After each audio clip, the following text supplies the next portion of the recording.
নমস্কার, আমি আপনাদের স্নেহের ও ভালোবাসার কবি সুব্রত মিত্র। আপনারা এর আগেও আমার কথাবার্তায় লেখালেখির মধ্য দিয়ে জানতে পেরেছেন। আহ, লেখালেখির সাথে ওতপ্রোতভাবে যুক্ত থাকলেও সেইভাবে আমার জীবনে ছাত্র জীবন বেশি দীর্ঘায়িত হয়নি, কিন্তু যেটুকু পেয়েছি তাতে আমি যে যা যা পেয়েছি তাতে আমি অত্যন্ত অত্যন্ত মানে আমি স্মৃতিগুলোকে ভাবি। তাই আজকের আমি আমার এই ছোটবেলার সেই সব পড়াশোনার জীবনের কিছু অনুভূতি, আনন্দ আপনাদের সাথে ভাগ করে নিতে চাইছি। এই মুহূর্তে আমার পাশে আমার ছেলে সুপ্রতিম থাকলে খুব ভালো হতো, কারণ ওকে আমি সেদিন বলছিলাম বিষয়গুলো।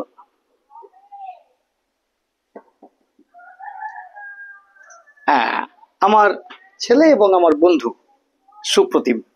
আচ্ছা বাবা, তোমাকে যে সেদিন আমি বলছিলাম যে আহ, আমরা প্রথমে যে যা দিয়ে লেখালেখি শুরু করি সেটা কি সেদিন বলছিলাম তোমাকে, বলো তো কি? তাল পাতা। তাল পাতা। তুমি কি দিয়ে শুরু করেছিলে? পেন্সিল। পেন্সিল দিয়ে। যাই হোক, সুপ্রতিমকে আর বেশি করবো না, ওর মুখ দিয়ে শুনে নিলাম ওরা কি দিয়ে শুরু করেছিল। আমি কি দিয়ে শুরু করেছিলাম, এটা আমার এই বয়সে আমাকে খুব ভাবায় যে বিজ্ঞানের এই অগ্রগতির সময়ে আমি আমার এই ক্ষুদ্র জীবনে কি কি পেয়েছি, কি পাইনি। আমি প্রথমে যখন আমার পড়াশোনা শুরু হয়, আপনারা আশ্চর্য হয়ে যাবেন, আমি কিন্তু পাড়ায় পাঠশালায় পড়াশোনা করেছি। পাঠশালায় বলতে তুমি জানো পাঠশালা কাকে বলে? ধরো, তখন তো মানুষ এত আহ, আর্থিক সচ্ছলতা ছিল না, সেই কারণে আহ, ধরো আমি কিছু পয়সা দিলাম, পাশের বাড়ি আরেকজন কিছু পয়সা দিল, এইরকম করে করে সবাই মিলে একটা পাড়ায় একটা গৃহ শিক্ষক রাখা হতো। তখন আমরা তালপাতার চটাইয়ের মতো, মাদুরের মতো ছোট, সেগুলোকে মুড়ে তার ভিতরে গোটা তালপাতা, মানে হোগলার চটাইয়ে গোটা তালপাতা নিয়ে আমরা যেতাম। সেই তালপাতার উপরে যখন আমরা লিখতে পারতাম না, ভালো করে শুনবেন, যখন আমরা লিখতে পারতাম না তখন ওতে বড়রা পেরেক দিয়ে লিখে দিত ক, খ, গ, ঘ, এভাবে একেবারে শেষ পর্যন্ত, যেরকম এ ও 1 থেকে একেবারে 100 পর্যন্ত, 100 তো হতো না, 0 পর্যন্ত। এই যে শুরু, তারপরে আসলো আমাদের পাথরের পেন্সিল, পাথরের পেন্সিলের সাথে পাথরের সিলেট, তারপরে লিখলাম যেটা নর্মাল সিলেট, তারপরে আসলো রাবার লাগানো পেন্সিল, অর্থাৎ গরিব মানুষের লিখলে পরে সেটা যেন আবার পেছনে রাবার দিয়ে তুলে নেওয়া যায়, তারপর লিখতে হয়, সেগুলো আপনারা দেখেছেন, এখনো আছে, কোথাও কোথাও আছে।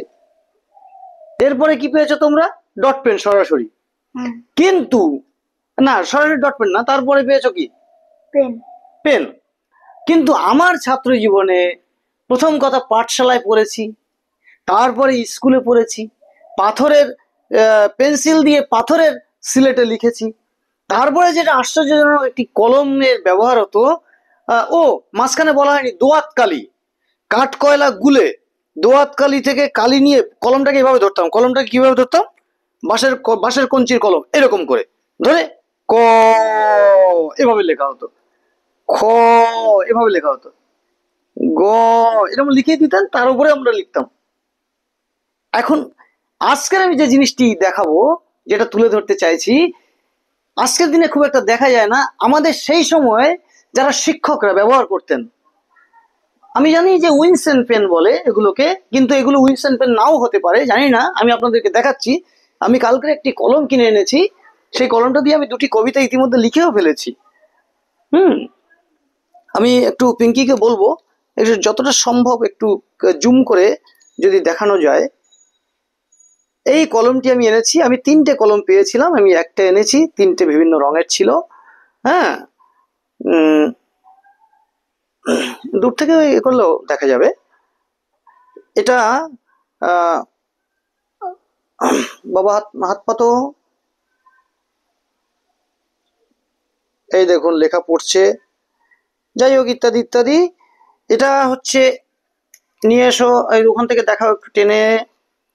এই দেখুন, আমি বয়স্ক ব্যক্তিবর্গ সহ বর্তমান সময়ের আপনাদের প্রতি দৃষ্টি আকর্ষণ করে বলছি, দেখুন তো ছোটবেলাকে মনে পড়ে কিনা। এটা টিপ দিলেই কিন্তু কালি বেরোবে। এখানেই শেষ নয়, আমি কিন্তু এর কালি নিয়ে এসেছি, কালি পেয়েছি, ব্যাস।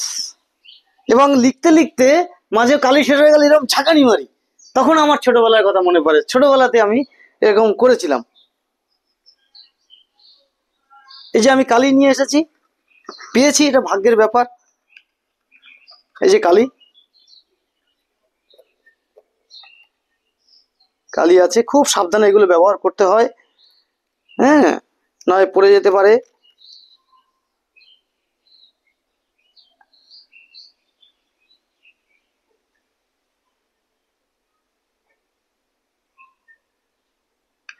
বাবা এটা একটু মুছে আনো, মুছে আনো, ওপরটা মুছে আনো, যাও, কালি পড়ে যেতে পারে।